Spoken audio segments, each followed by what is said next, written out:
ចេញតែក្បាលវីដេអូមកដឹងតែអេមបងប្អូនគេងបោះតង់ទូចត្រីញ៉ាំបាយជុំក្រុមការងារព្រឹកឡើងត្រឡប់មកវិញបើតែក្បាលវីដេអូមកព្រឹកឡើងក៏យើងនាំគ្នាជិះម៉ូតូមកទីតាំងដែលយើងបានណាត់គ្នាដែលថាត្រូវមកបោះតង់ចឹងបងប្អូន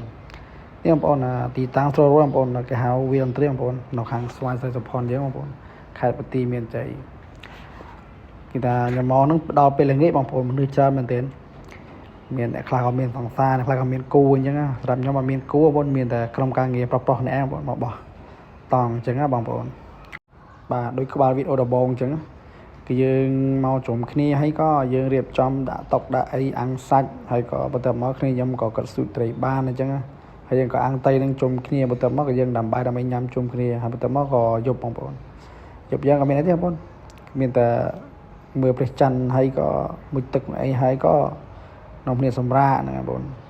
ហើយដល់ពេលព្រឹកឡើងក៏យើងរៀបចំវ៉ៃវ៉ាន់ហើយក៏យើងញ៉ាំកាហ្វេហើយក៏យើងធ្វើដំណើរត្រឡប់មកប៉ោយប៉ែតវិញបងប្អូនអត់មានអីទេបងប្អូនលក្ខណៈគេងបោះតង់លក្ខណៈ happy everyone ហ្នឹងបងប្អូនបាទអរគុណច្រើនបងប្អូនណាចូលចិត្តកុំភ្លេចកด like កด share បងប្អូន